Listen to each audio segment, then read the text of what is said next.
Welcome, Mandy. Thanks for coming. We're going to make lemon blueberry challah. I have already made the famous Mandylicious dough. I have overproofed the Mandylicious dough. So good. Yeah. So when I say I overproofed it, why don't we tell people what that means? You know, it's easier to tell when it's already been braided. When it's been braided, the strands melt together. The yeast has been done. Like it's just worn out and the bread has spread too much. That first rise, you do have a little bit more give. So like sometimes you can see if it's like the dough is like piling out of your bread machine or pouring out of your bowl. If it's no longer contained, then it is, it might be slightly overproof, but usually that first rise, as long as it's not been out for like 3 hours, you can get away with a little bit extra. Mm-hmm. It's that second rise. And every challah recipe is different. My second rise is only 20 or 30 minutes. It's that second rise that there's the most chance for a sad ending, but it'll still be delicious. Just the texture might be. I feel also because this one is rolled, we might have a little bit more leeway as well, because it's not going to become like, I imagine, like a big, tall, lofty challah. It's going to be a little bit more compact. Yeah, right? And my challah recipe in general, it's important to know, usually does not double in size at all. Okay. Like it's challah recipes, you'll often see let it rise on the counter or in a warm spot for 4 hours or until it's doubled in size. Mine's an hour and a half. Okay. And it's not usually going to double in size at all because it has the most sugar and the most salt that it can handle without killing the yeast. Because salt and sugar sort of mess with the yeast a little bit. Yeah. So I push them all the way to the end. So it'll be the most delicious challah. The sweetest challah. The sweetest is, yes. And there's enough salt. It's just very balanced. But it also means that when you're going to look at it after that first rise, oftentimes you don't see a huge rise at all. Like it's not double. Usually. Fair. So yours doesn't look so, like I've seen it worse, and it should be okay. I definitely made it earlier this morning. So let's make this lemon blueberry challah. Okay. So the first thing we're actually going to do before we divide the dough is we want to make the blueberry filling. Let's do it. Because the blueberry filling has to cool a little bit before we start rolling it into the strands. And by the time we divide, just throw it. You have plenty of space. Yeah. All right. So we got the blueberries. Okay. Yeah, I did find blueberries. Who knew it'd be so hard to find blueberries? I don't understand. You can also use frozen. Okay. I also bought those just in case. Okay, good. So we're going to be using the zest and juice of one lemon. I do like it's supposed to be like the lemon, the zest, a couple just all the zest and all the juice of one lemon. Okay. Because you can add a little more zest if you want, but I like a zesty lemon. Yeah, I love that tartness. This is like, people love lemon and blueberry. People who don't like blueberries, people who don't like lemon, you put them together and it's like the most joy and happiness. I also feel like it just makes it taste more like a blueberry. Mm-hmm. You don't need it. You need the balance, the zest. Yeah, but try putting lemon and strawberry or any berries. I actually recently learned that raspberries help out to bring the strawberry flavor. So putting a little bit of raspberry in like a strawberry jam. That's amazing. I know. Wait, really? Okay. Okay, so I'm just going to squeeze these in here. Then I measured our cornstarch already. Oh, look at you. We're on our special TV show. We are on our special little time. The M&M baking show. I just came up with that right now. Am I going to whisk this in? You're going to whisk that in. Great. And then what's going to happen is you're going to add the cornstarch, and then you're going to put the lemon, and then there's sugar and salt also. Yes. So I've got my sugar in this bowl. Oh my gosh, you're on. Oh, yeah. Now I should have done this off of the stove first, but it'll be fine. And everything will pop up together. Basically what's going to happen is a little bit of salt. Okay. Anytime you make anything sweet, you always need salt. Yes. And I'm thinking you always need salty, you need a little sweet. Yeah, like I put brown sugar in my chicken soup. Oh, really? It's a little thing. Interesting. I guess that's why we put like parsnips and carrots in. Exactly. Now, should I put this entire pint of blueberries in? 2 cups. All right. And then there's going to simmer on here, mix it all up, and then it's going to start exploding and popping and all that business. But it's going to do its thing.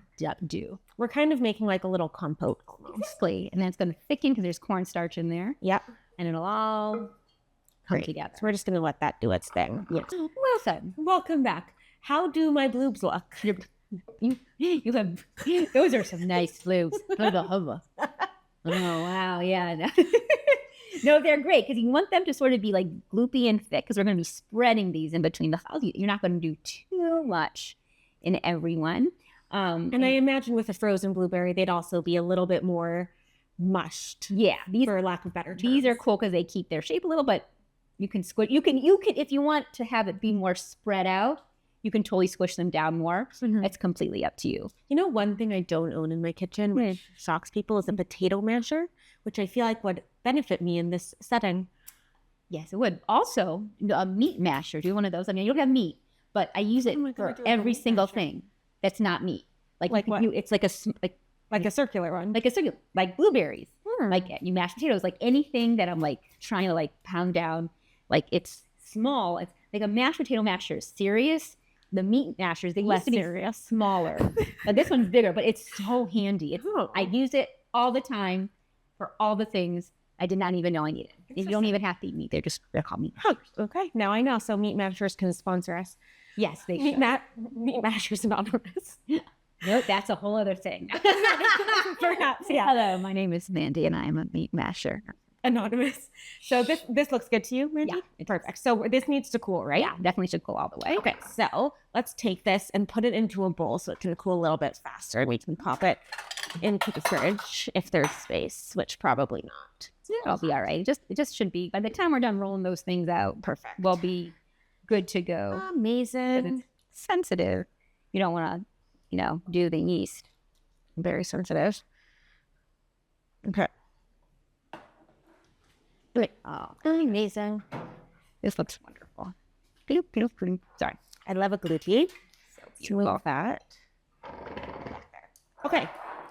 Tell me how you want to roll your dough. All right. So we're going to do, this is enough for 2 challahs. Okay. So we can just work on one, but so you're going to divide this into 6 equal pieces. You got it. Do you want to use a scale or do you want to eyeball it? If you have a scale, I always recommend use a scale. I love using a scale because I want a pretty challah. Yeah, it's true. Because it doesn't even have to be a fancy scale, but no, people it's like, this is great. These are great because people like in my apartment, like before I, got moved into her house, like this was the scale I had, and it was just I didn't have any room in my kitchen. I just like left it in between the books. Honestly, we use this half for cooking and half for mailing packages. This is the only scale. I don't own like a person scale. This is the only one we own in the house. Your dough looks great. 1,100 divided by 2. Oh man, you have an Alexa? 550 and a little bit. All right, so that's fine. Yeah. Whatever you said. Perfect. Very good at the math. Perfect. Math is a strong suit. Will you open up that cabinet? Just grab a knife. This top one, yeah. Which a knife? So many. Oh, beautiful. Okay, so 550 should be my halves. Oh, it's right on the button. It's a game show. It is. A game, I make it a game. Okay, we did it. So now 550 divided by 3. It's 2. 175-ish. Yeah. Yeah. Just eyeball it. I always ask Alexa. I never do the math. 180. Nice. It's almost like I've done this before. Weird. My scale is... My dog is choking. My scale is thinking. Holy no. Are you okay? But I'm fine. Yeah. Don't talk to me. It's concerning. Okay. So out of all the book challahs, or the challahs in your new book, which one would you say is the most, might be the most surprising to people? Maybe the most out there? Because you do some pretty out there stuff with your challahs. I do. I tried to rein it in. Okay. This is the first cookbook, and I've tried to make it not the most pain in the petunia ones, like the most welcoming. Okay. There's a kung pao cashew one. Ooh. That's very interesting. It's vegetarian. Where's the kung pao? So you season the cashews with the kung pao seasoning, and it calls for fancy peppercorns, or even just regular peppercorns and a little lemon zest. And those cashews are so delicious that you stuff inside of it. Like it's crazy because it's, first of all, nuts in a challah isn't so crazy, but it is, and then the fact they're a little spicy, they're a little sweet. And if you double the recipe, which you should, because the cashews are so, I'm obsessed with them. You can serve them on the side as an appetizer with salads later. It's surprising because first of all, there's no meat in it. It was kung pao, you think, kung pao chicken, but it's not. I love that. Yeah. That's so fun. It is. It's the kung pao cashews. I don't even know why they're not a thing. I don't. Maybe it's they are, and we just don't know. We're just gonna. Yes, now they are a thing now. I have divided our dough into 6 little. All right, so let's balls. begin talking about rolling out the dough. So Okay. you have a rolling pin. Yes. You do. Fact. So we're gonna roll each piece. I always like so there's 2 ways you can stuff a challah. There's the up and over way, which you just put the filling in the center and you lift the sides and you pinchy pinch. Mm-hmm. Or the way that this one's written, but it doesn't necessarily have to be, is if you roll it out a little bit wider and then you roll it up like a jelly roll. And that has a more even distribution of the filling. This is quite similar to a babka. Yes, one. So yes. it toes the line. Yes, That one. At least yes, that. So that's how that's how you would roll a babka. Like you would roll it. Mhm. So when you roll it a little wider, you get more swirls. Now the thing is to know when you're rolling it out is that you want to not roll it too long, because that's something that I see a lot. People are like, "Why is my challah not rising?" It's because if you roll your strands, just like 10 inches is the longest I think you can roll them in this recipe, do a bigger recipe, because the dough only has so much dough in it. Like you can't, if you roll your strands out 15 inches long, they're not going to have any. And dough remembers. It remembers. It just does. It does. Have you never? No. I feel like I say that all the time when I'm doing a challah thing. Like, dough remembers what you did to her. Dough holds She a grudge. forgives, but she does not forget. Oh. You know? Now I'm scared. Please don't be mad. I'm going to gently. But it's true. Like, you. once you like roll it and play with it, you can't always come back from it. No, if you've done it if you braided it and you're like, I don't like the way that braid is, and you unbraid it, it's Game not, over. your dough is going to, it's not going to, your strands are going to separate, are not going to be separate. And it's not just not going to be nice. I'm going to take another one of this. But I will also say that Oh, you're rolling pins. I have 10 of everything. That's Hot great. bread is good bread. So any challah, even if it's ugly, I'm sure it'll still taste good. It just might not look the same. Exactly. So I'm a big believer that hot bread is delicious. It's just because challah is something that can so easily be made in advance. Yeah. And people, they spend their days trying to work around the challah. So their Shabbat table is there, and they are able to like, look, this freshly came out of the oven, and they're driving themselves crazy because it's really hard to time it. And also, you can't eat your challah the second it comes out of the oven because it needs to cool, because it needs that few minutes to finish baking. If you cut it right when it's hot like that, it's going to become delicious. So what I like to do is I always make my challah, at least, sometimes I make it like on Monday and freeze it because it freezes so well. And then you warm it up before you serve it. Yeah. So then it tastes exactly the same. You know how I do that? I wrap it in foil, but then in the foil, because we're a vegetarian, I put butter, and it just like melts into the challah. So genius. And it's then some flaky salt on top. And so in the foil, you just butter and then salt. Yeah. Yeah. That is, I'm going to tell that to people. But also, I'm a big butter girl. So like, you put butter on anything. Butter is the chosen food, really. It is. We thought challah was, but turns out Butter it and is challah butter. together. Yeah. How does my rectangle look? Oh, it looks great. Okay. It does not have to be perfect. And I'll do one more. Okay. Oh, similar vibe. Everything is ish. Everything And by is adjacent. Whatever it is, you want it to be not too long. You want it to be wide enough where you're going to be able to. And yours is quite thin. Yeah. Well, it also depends how wide you roll. It doesn't have to be so thin. It'll be fine. A big mistake people do make when they're stuffing their challahs is, one, not rolling it wide enough. You've done great. Okay, thank you. Obviously you've been around the block. I just like to get words of affirmation. I do everything for positive feedback. I do too. Yeah. Oh, you're making fun of me, or you actually fun do? of admiring. Admiring. At least I'm self-aware enough to know that that's how I do it. But that's the way to do. That's like a confident way. You know, me, I'm just like, I guess it's all right. It's not perfect, but that's good. I'm so awesome. You're not that. Let's see, that I'm that chick. So another thing that I think when I see people making challah, 9 times out of 10 they're putting too much flour. That is a hunt, because you know why? People are like, oh, the dough is sticky. The dough is sticky.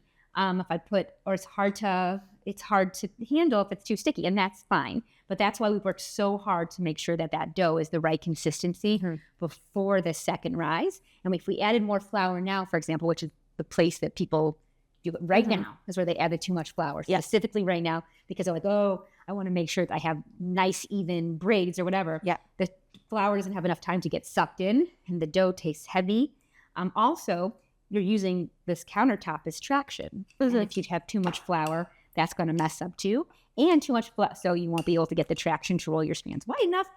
And when you're sealing your seams together, then you also it'll be too floury and it won't do it. So you're messing it up in 6 different ways if you use too much flour.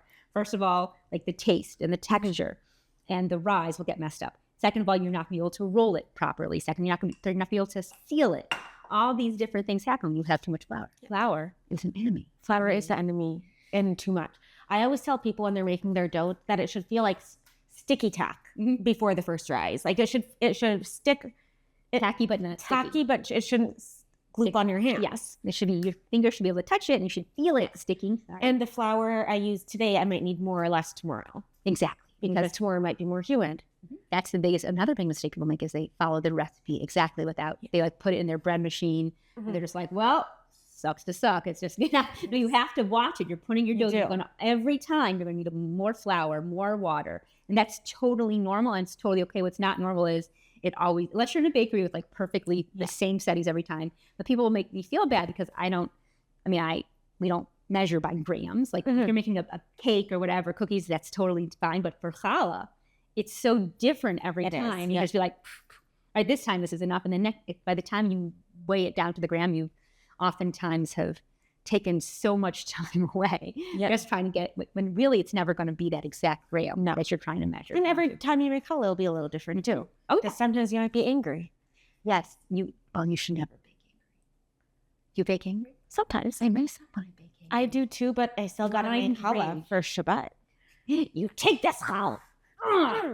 That's when you can tell it's being overworked because I'm like, everyone stay away from mom tonight. The challah tastes a little extra chewy. This challah is terrible. I'm terrible. No, they would never tell you that. They are too smart. Okay. And it's not terrible. Yeah, and genius. Okay. So we have these rectangles. Yeah, fabulous. So let's take around 1/2 of this and we're gonna leave a border. Now we don't want to overstuff. That's important too, because especially this is a tricky filling because it's a little liquidy. Yeah. All right. And this is how you could do like a cinnamon bun challah. This would be delicious with like peanut butter and chocolate chips inside. Or these already ones that you have in here? So I have my cinnamon roll. I have a peanut butter dough suggestion. Peanut butter chips are hard because for a lot of people, because I can't find any good ones that are not dairy. And a lot of people who in Mandyland like them, meat or the meat-filled challahs. And if you cook, so peanut butter is on my list of foods that you want to work well in a challah. Good thing I'm wearing black. That's totally fine. That's how you know you've done blueberry in your challah. Or are you just happy to see me? Both, really. Yeah, baby. Oh my gosh. So do we need like a tag like not safe for work? Yeah. Yes. Oh, that would be great. This is an X-rated challah. X-rated challah. This is when you're a little too. This is for only challahs. Oh, that's what I want to make. I want to make an only challah site. Oh my god, it'd be so funny, right? Would laugh. Would they? Well, the good people would. Yeah, the people that don't like, Do you think I put too much filling on mine? Perhaps. Well, so you'll be all right. So I'm always, as a Jewish mother, I struggle, even though I know it's too much. I struggle in the overfilling department. Don't even worry about it. So as I've written these recipes for like people who've never made a challah before. If you've made a challah before, you can often handle more filling. You can roll your strands wider. You understand how it works when things are a little bit more liquidy. So this is like a safe amount, right? This is like, okay, it's not too much. It's going to be not so blueberry-ish. Like it'll be blueberry-ish when you cut into it, but it's not going to be like a thick, soapy layer of blueberry. Like the next time you make it, you're like, you know what, Mandy, I could totally handle more blueberries. So you could totally do that. But people always tend to go a little crazy. All right, something like this, I feel like you could also save time by using blueberry jam. Yes, you could if you wanted to, but then it wouldn't be. It wouldn't be as like fresh.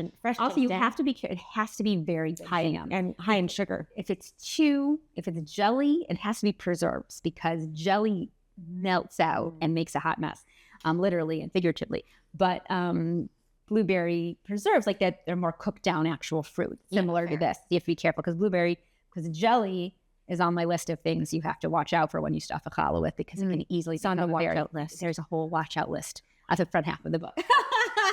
Be careful. Peanut butter is on the list of things that I decided to help with the belt to make it more like. It was very easy to take off. All right, excellent. Okay, I'm going to follow your lead. All right, so what we're going to do is we're just going to take it. We're jelly rolling it. We're going to jelly. So gentle up and see. And then over. And it's just nice and slow. And not too tight, I imagine. You have to do it. Like for this one in particular with those thick blueberries, you definitely don't want to go too tight. Mm-hmm. That dough feels nice. I like that you do the 4 egg yolks in there. Yeah. No messing around with whites. No whites. And so fun because a lot of people, I'm so happy and grateful that a lot of people make the recipe. It's wonderful. But it is annoying to make it with, I understand the 4 egg yolks is a time-consuming project. So one woman one time was like, don't just make Mandylicious challah, but just use 2 whole eggs instead of 4 egg yolks. Mm-hmm. And I was like, and then it became a whole thing, but it's not, the texture is so insanely different when you use 2 white is not. Exactly. White doesn't have the fat. Yes, that is how. And it's fine, but it's not the same thing. So I actually had to make a whole video saying, if you want to not make 4 egg yolks, I'm never going to judge you. I'm the last one to judge anyone who doesn't have time or anything like that. Just make the vegan. The vegan Mandylicious recipe is excellent. Some people can't even tell the difference because it substitutes egg not with like something unique. It's just more oil. We've just put in more fat, and it makes it taste so good. I like to use tahini sometimes as my egg substitute. That's delicious. One because you still get that like the richness in the body. Oh, smart. But also there's so many ways to do it. This looks great. Little flour. So I'll put a little flour. So what I like to do, I just like to do on my fingers is just like a little, and then it's like a fairy dusting on top. Just so you don't have it. So this is, how do you braid your phallus? I do a 4-strand usually. Oh, that's very fancy. I'm incredibly fancy. We'll do the 3-strand. Okay. But with a filled challah, I think that would be too much because with a 4-strand, you need them to be thinner and a bit longer. It's a level up. You can do it. I do it 6-stranded stuff, but it's not.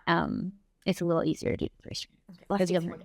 So I always braid mine from the middle whenever I do it, which is interesting to some people. But I will go through my little story I tell myself. Okay. So you have 3 strands here, and every strand wants a turn to be in the center. All right. I'm going to start in the bottom half of the dough. And because we're working on the bottom half of the dough, when the strands go to take their turn, they're going to go on the bottom of the center strand. Okay. Right? And we'll start on the right. So we're going to lift this guy up, and he's going to go underneath. And now look, he is in the middle. He's very excited. Yay, I've had my turn in the middle. Hurrah. And then this guy, oh no, I'm so sad. I haven't gone to the middle at all. Well, don't worry, because it's a life lesson. Everyone gets a turn in the middle. So it's your turn now, Mr. Magoo. So it's on the bottom, and it goes underneath. Were you ever a teacher? No, but my mom is a nursery school teacher. So Okay. She's Yeah. pretty ingrained in all this. But it's good because honestly, true story, when I started challah and Mandylicious and all that, I got the challah, figured all that out, could not figure out braiding. And Danny, my husband, who is completely bald, there's 0 hairs on his head, had to do all the braiding because he also had to do our daughter's hair. That's so funny. Because I'm so bad at braiding. But this way actually helped me. So I had to tell myself this story. So now I tell all of you this story. So yes, I do have to talk to myself like a nursery teacher sometimes. All right. So now we're done. So now we just repeat that pattern over and over again. All right. Okay. So this is right. He's going underneath. Take his turn. Left. Right. And then underneath again. And then underneath again. And then you pull and tug a little bit. Go as far as you can. And then pinchy, pinch, pinch. And That's a technical term. yes, pinchy, pinch. Pinchy pincheroo. Oh, Beautiful. Ooh, nice. All right. And now Something a little spicy to it, you know? this is it's for our only challah page. Yes. You can go and sponsor now. $18. $18. It's so high. It's wholesome. Exactly. It's very, yeah. All right. Now the top is exactly the same. But because we're on the top, when the strands go to take their turn, they're going to go on top of the center strand. Okay. And because we work on the opposite side of the challah, we're going to start on the opposite side. So we start on the right on the bottom. So we'll start on the left here. He's going to go over like, yay, I'm in the middle. Hurrah. And then the right, he's going to go on top. So he has his turn in the middle. Yay. It's amazing. Over and over and over, all the way. Pinchy pinch. And then we sort of squish it a little. She's beautiful. Ta-da! Now you have the option of baking it in a loaf pan or baking it in a sheet pan. I tend to usually bake mine unless I'm like, if you're making like, for sure, when you make challah French toast or sandwiches out of it, or you are like having a large event where you want to be able to make sure you can portion every single person exactly the same, then I'm a loaf pan girl. Yeah. Or I'm a sheet pan girl. Yeah, most people, I did not know people bake them munchies my whole life. I always saw them in loaves. Oh, really? Yeah. Oh, that's so interesting. And we cut them with knives too, which was fascinating, which I apparently know now people frown upon the knife happening. I'm a terror. Yes, everyone's a terror. But it's a little bit different with stuffed challahs because imagine tearing this and then, oh, okay, make a sexy face. I don't know how. Okay. That was very sexy. It's for our only palace page. Of course. Just we're all very We may as well do our second one while that eye rises. So yeah. So then you can do a second challah. You can make this into stuffed rolls too. You don't have to do a second challah if you don't want. Because all this will freeze. I'll do it. I'm very hosting Shabbat Yeah, you are. every week.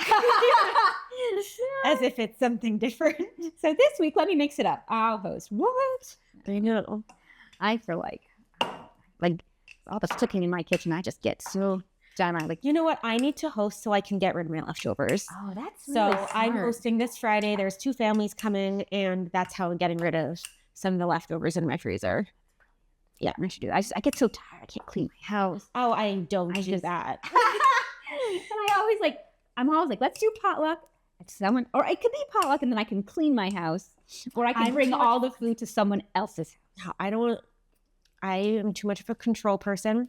Don't bring me food. If you want to come to my house, bring me flowers, not carnations. I'm allergic. Oh, I'm just allergic to them. I don't like them. Yeah, they're also not the nicest ones. So, you can bring me flowers, wine, or a dog toy. Oh, a dog toy. Those are my 3 things you may bring to my house. On occasion, you may bring a fruit plate. Oh, wow. You bring anything else, you're dead to me. Oh, wow, that's very strict. I do not have that policy. I mean, let me bring whatever you want. Just don't bring challah because that's my job.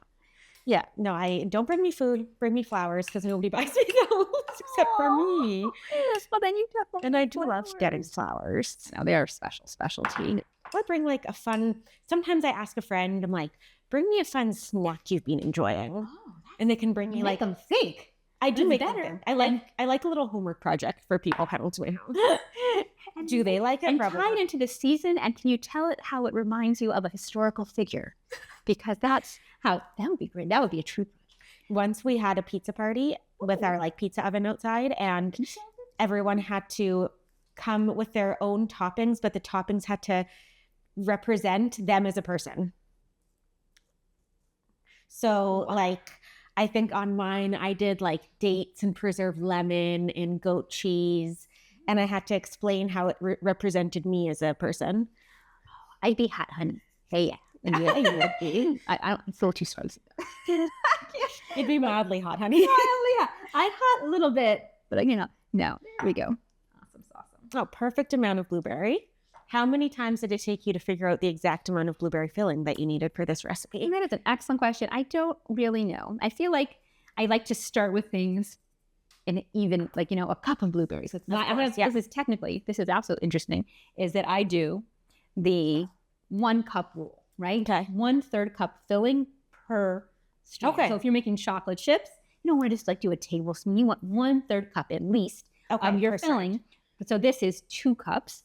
So this is 1/3 cup filling. Sense. So that's a good rule of thumb also for if you're getting creative is if you're doing a 3-strand challah, you need a cup of filling. Mm-hmm. Yeah, think it like that. And then as you get this liquidy ones, you sort of have to be more careful on meat, which I know you're not going to do. You have to be a little bit more careful because it's heavy and won't bake.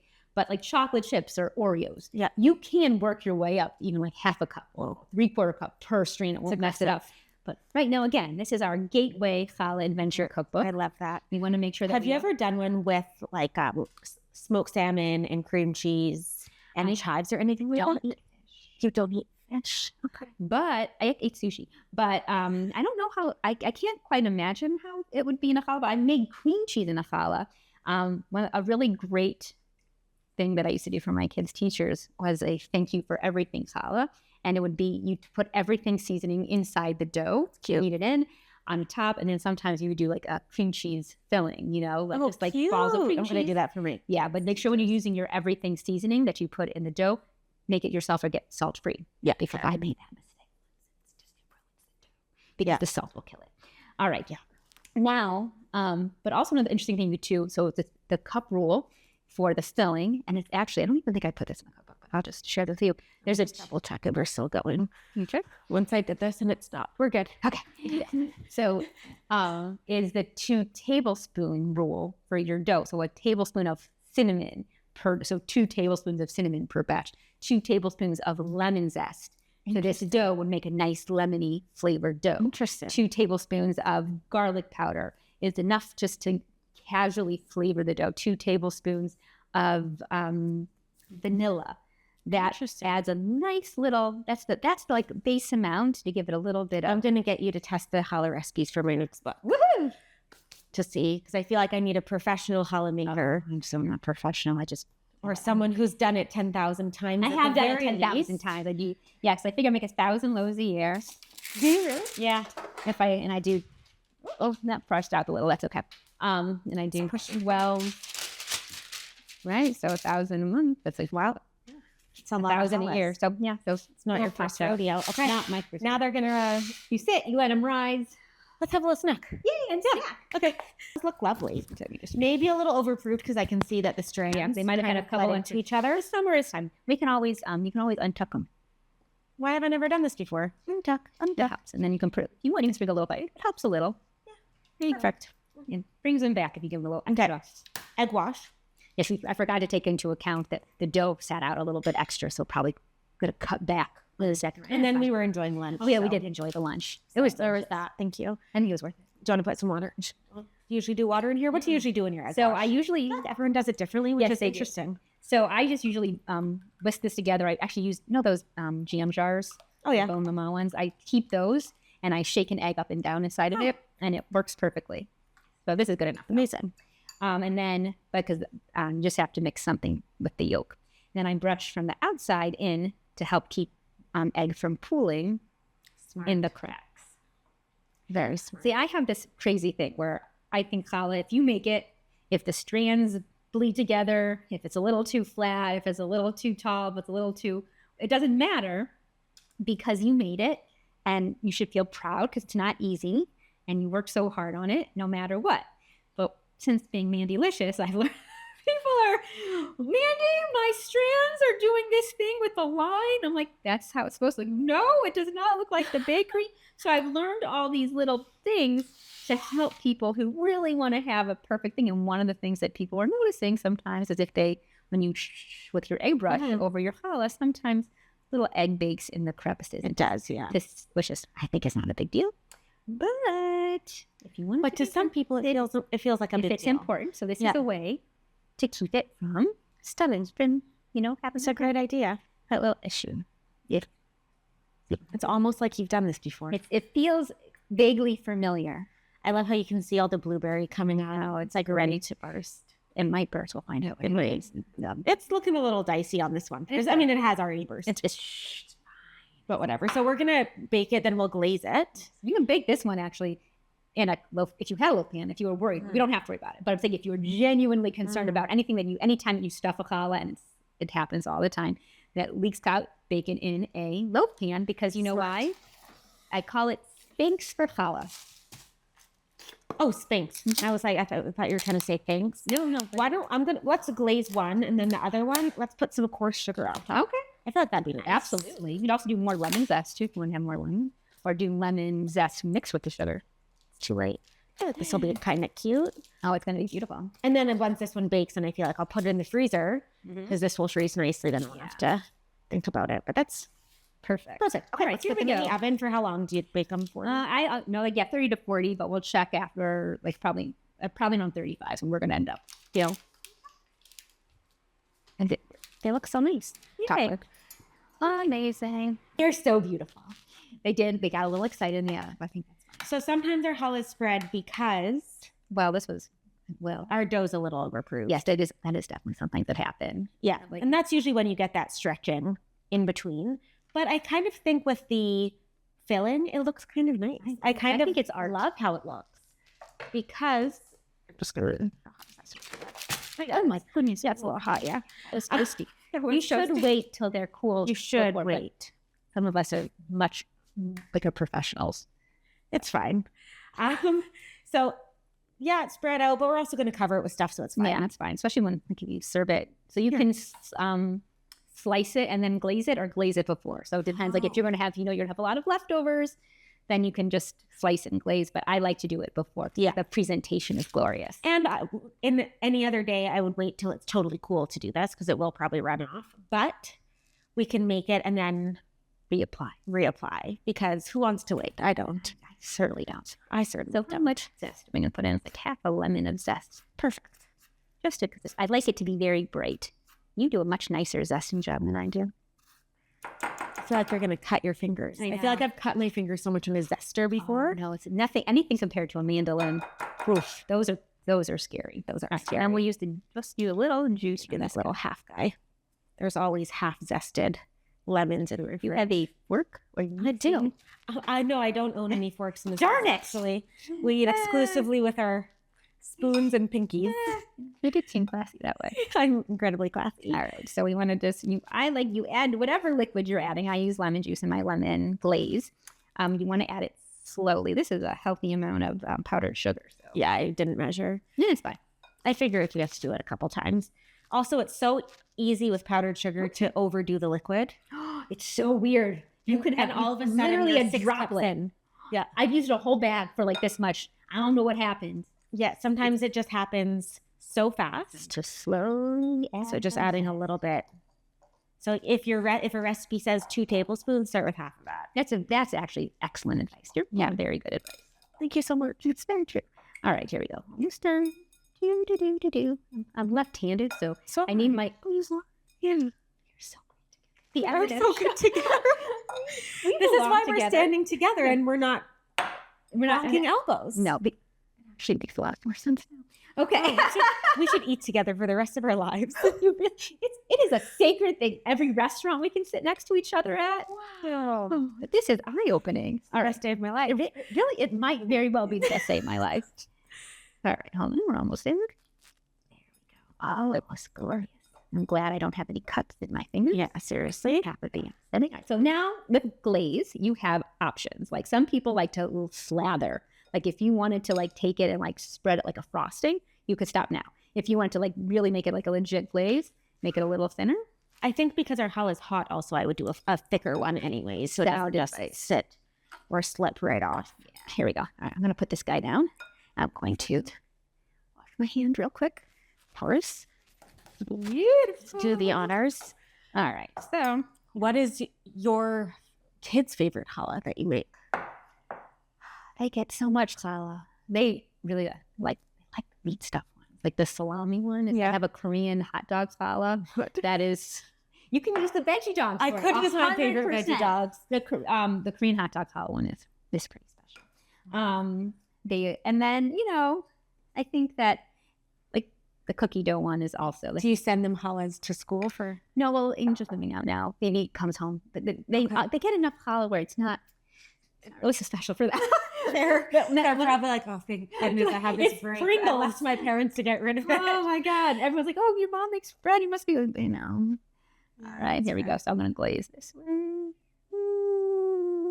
Stunning. Yeah. And it's a good thickness for the heat of the challah right now, too. That's a great challah. Do you have a favorite one in the book that you were most excited about? That's a great question. I should prepare an answer. It's like picking a favorite child because I work so hard on all of them. I really do like the rye challah is really good for like the sandwiches and things like that. I have one modeled of like sexy faces. Okay.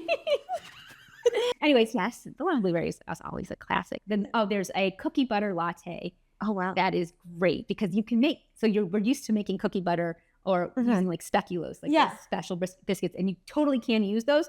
But you can make cookie butter out of any cookie. So you can take like graham crackers or Nilla wafers or Oreos and you blend it together with like coffee, and then the swirls that it makes are so cool when you do it. And then also I have like a lemon dumpling one. I like lemon a lot. So like there's a coconut curry challah too. So I guess I like the sharper flavors. Yeah. Anyways, yes. This is our beautiful challah. Thanks for making this with me, Shelly. You should. You want to tear it? Or Yeah. I do want We're a tear. What cat is cat? You gotta blow. You get some blueberry. So this all your mouth. Yeah. You're taking the top chunk. All right.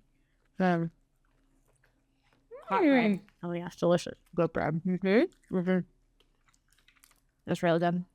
Thanks for making challah with me. Thanks for eating challah with me. Sure.